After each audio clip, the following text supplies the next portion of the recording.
Welcome to the first episode of Chozen Wellness Beauty Edition. I'm Made, and today we are talking about wellness habits. I'm going to share with you guys the habits that I can't live without. Let's go.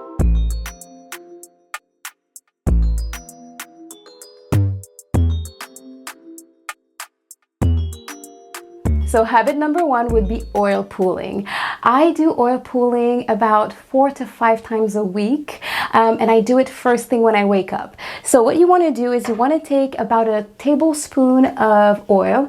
So I use coconut oil. You could also do sesame or olive oil if you don't mind the taste in your mouth for an extended period of time. And nowadays they also sell oils that are specifically meant for that, but you don't need them.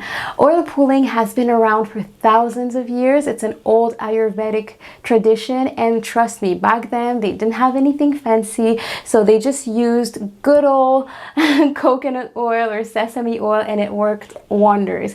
And what it does is that it really pulls out toxins from your mouth, from your body. It's really good to remove bacteria.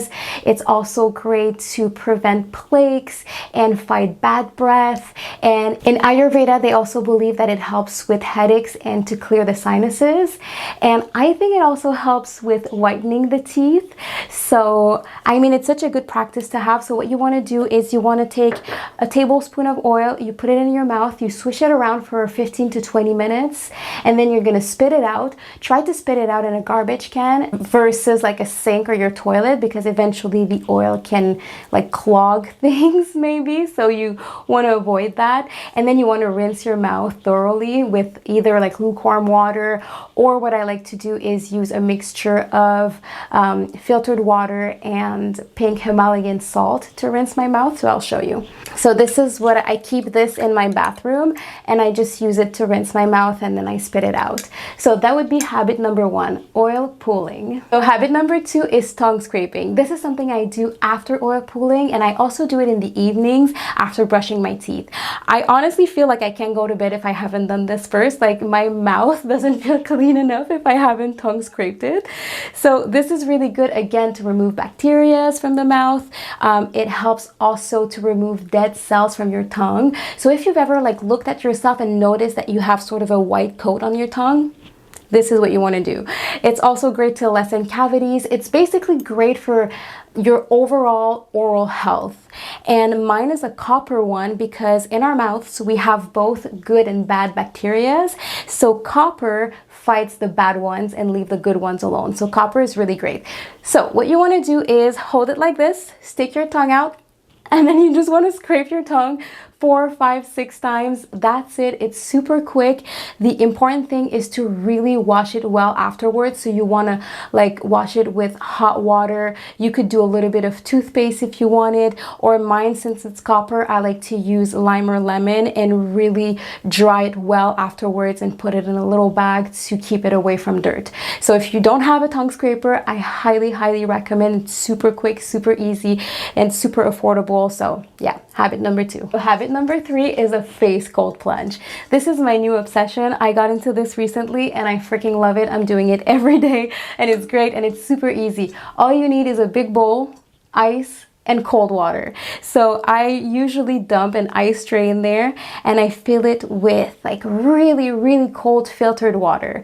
So to start, if you have cream or moisturizer or a serum on your face, you want to start with washing your face first, because you want nothing on your face. Once your face is all clean and has nothing on it, you're gonna dunk it in the water. It's that simple, literally. And because you have to hold your breath, you can't be in there for too long. So what I like to do is stay in there for like 10 to 12 seconds. Then I come out, breathe a little bit, and then I do it again. And I do this for like 2 to 3 minutes. And this is really good to stimulate your lymphatic drainage. It also helps with blood circulation. It reduces puffiness in the face. It gives you sort of a tightening effect. And also, if you have a hard time regulating your nervous system, like if you have anxiety and things like that, this is really good because cold exposure basically sends a signal to your vagus nerve which manages your parasympathetic nervous system, which is also known as your relaxation center. So what it does is that by activating that, it tells your body to relax, and it helps to slow your heart rate and slow your breathing down. So it's really good for to relieve anxiety and to help regulate your nervous system as well. So there are a lot of benefits to this. I love to do it in the morning. It just gives me that to start my day. So number 3, a face cold plunge. Habit number 4 is dry brushing. This is something I've been doing for years, but if I can be honest, recently I haven't been on my dry brushing game, so I need to get back into it because it has so many benefits for your skin. It helps to exfoliate, it increases blood flow and circulation, it helps to stimulate your lymphatic system, and also if you get a lot of ingrown hairs, this can be really, really helpful. So you want to brush on dry skin, hence why it's called dry brushing. The small one is for the face, the big one is for the body, and you always want to start at the bottom, so at your feet, and make your way up. And the strokes always in the direction of your heart. And for the stomach, you want to go clockwise. And you do this all over your body, a few strokes per body part, and then you're going to take a shower. After your shower, you're going to moisturize your body, and your skin will be soft and glowing and looking amazing. So number 4, dry brushing. Habit number 5 is gua sha or self-massages. So gua sha is really good for blood circulation. It's great for lymphatic drainage. It's also really good if you have muscle tension, like if your jaw is really tight, gua sha can really help. And it's great to help reduce fine lines and give you a lifted effect if you do it consistently.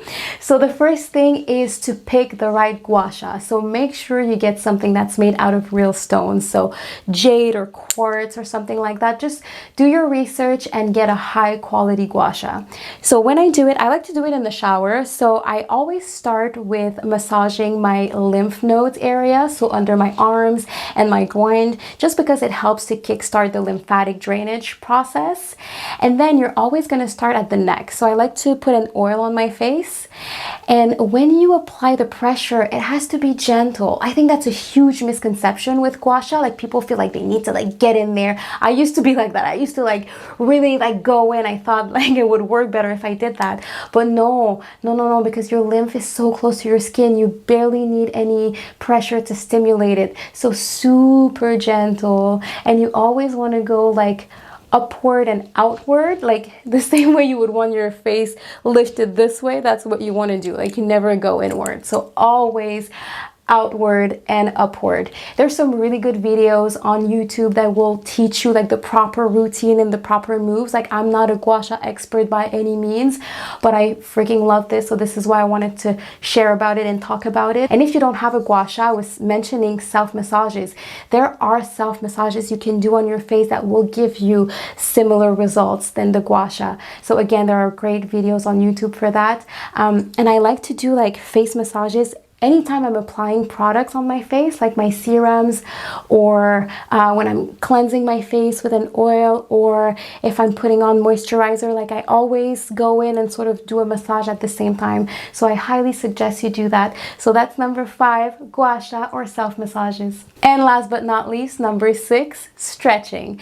I mean, it sounds so simple, but honestly, I cannot go a day without stretching my body. It's so good for us to stretch. It's good for our joints and our muscles and flexibility and just overall physical health. If you're not stretching, I suggest you take 5 minutes in the morning, 5 minutes in the evening, and just do a quick stretching routine. Even if it's just your shoulders and your neck, rolling your head and things like that, you'll see a huge improvement in your overall well-being if you start stretching on the daily.